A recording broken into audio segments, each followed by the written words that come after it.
अमिताभ जी निश्चित, देखिए अमिताभ जी, निश्चित तौर पे आजम खान साहब जो कहते हैं, वो कहते हैं कि मेरे अंगने में तुम्हारा क्या काम है। ऐसा समाजवादी पार्टी के लिए भी कह चुके और कांग्रेस के लिए 4 दिन पहले भी उन्होंने बताया कि मेरे अंगने में तुम्हारा क्या काम। मैं तो कहूंगा अमिताभ जी, गांव में एक लड़का कैसे लड़ाई को कराने जाता है, 2 बच्चों में अगर कोई लड़ाई होती है तो कहता है इसको मारना नहीं, नहीं तो पूरा खानदान समाप्त हो जाएगा। अमिताभ जी, समाजवादी पार्टी क्यों आजम खान साहब के पीछे पड़ी हुई है?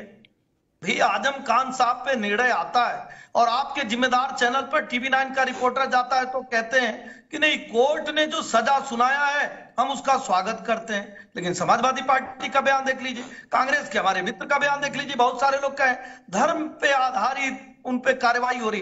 अरे भैया, मैं एक छोटी चीज बताऊंगा, यतीम खाना बस्ती खाली कराने का केस जो कराता है वो मुस्लिम है। 27 मुकदमे अजीमनगर थाने में दर्ज होता है, वो आलियागंज के किसान दर्ज कराते हैं। जौहर विश्वविद्यालय पर 800 करोड़ रुपए खर्चते हैं और 60 करोड़ दिखाते हैं, ये आईटी डिपार्टमेंट कहता है। आईएएस अंजने पर वो गलत टिप्पणी करते हैं, वहां धर्म के नाते उनके ऊपर कार्रवाई नहीं होती है। बेटे के 2-2 जन्म प्रमाण पत्र बनाते हैं, लखनऊ से, एक रामपुर से, इसमें भी धर्म नहीं आता है। मुझे लगता है कि लेन देन में जो टीडीएस नहीं भरते हैं उसमें भी धर्म नहीं आता है, और सरकारी जमीन पर जो कब्जा करते हैं वो भी धर्म के नाम पर नहीं आता है। तो मैं समाजवादी पार्टी को यही कहना चाहूंगा, आप आजम खान साहब के पीछे क्यों पड़े? आजम खान साहब का नुकसान कराने पे आप क्यों लगे? आजम खान साहब, उनके प्रवक्ता, उनके प्रतिनिधि, सभी लोगों ने कहा कि समाजवादी पार्टी हमारी हितैषी नहीं, अगर हितैषी रहती तो हमको देखने जाती, वो देखने जाती नहीं है और आजम खान साहब से मिलने जाती नहीं, जब पहले भी 24-26 महीने जेल में रहते हैं। तो मुझे लगता है कि ऐसी समाजवादी पार्टी, ऐसी कांग्रेस पार्टी, जो हमारे कांग्रेस के मित्र यहाँ बैठे हैं, वो नफरत का बीज देखिए कैसे कैसे बोए। भाई, आप तो एक वरिष्ठ पत्रकार हैं, आप देखे होंगे कि सबसे ज्यादा कांग्रेस नफरत का बीज कैसे बोती है। 77 में इमरजेंसी लगा देती है, लोगों को जेलों में बंद कर देती है, कोड़े बरसाती है, मारने का काम करती है। भैया, नफरत के बीज बोकर आपने देश में एक विधवा कॉलोनी खड़ा कर दिया, सिखों की हत्याएं कर।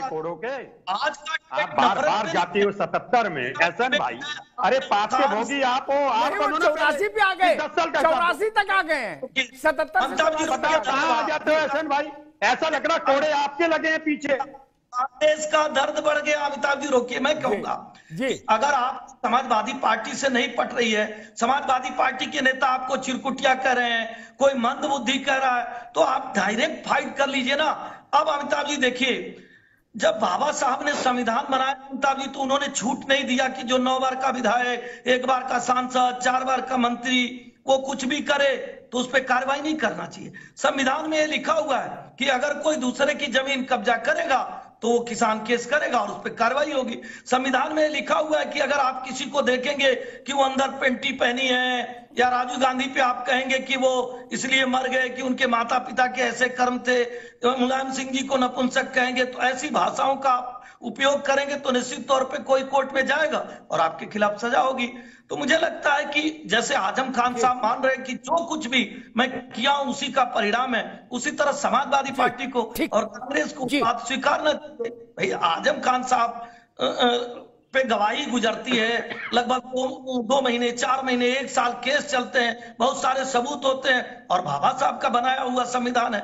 बाबा साहब के बनाए हुए संविधान की एक व्यवस्था है कोर्ट, अगर कोर्ट कोई दंड देती है तो मुझे नहीं लगता है इतनी छोटी बात, इतनी ऊंची बात करनी चाहिए। अब इनकाउंटर पे आ जाइए। देखिए, इनकाउंटर अमिताभ जी, कोई भी जो इनकाउंटर होता है उसकी मजिस्ट्रियल जांच होती है, कोई भी इनकाउंटर आज तक जितने का भी, चाहे अपराधी का हुआ, घर पर। और इनकाउंटर होता क्या? इनकाउंटर ये होता है कि अपने प्राइवेट प्रतिरक्षा का अधिकार सबको है। अगर कोई लेकर जा रहा है, आप उसके ऊपर हमला करते हैं तो आपके ऊपर हमला करता है, उसकी जांच हो जाएगी, स्वतंत्र संस्था करती है, कोर्ट करता है। तो मुझे लगता है कि ऐसे बयानबाजी से अमिताभ जी बचना चाहिए, लेकिन बचेंगे नहीं, क्योंकि जानते हैं क्या हुआ है, इन दोनों लोगों के अस्तित्व का खतरा उत्पन्न हो गया।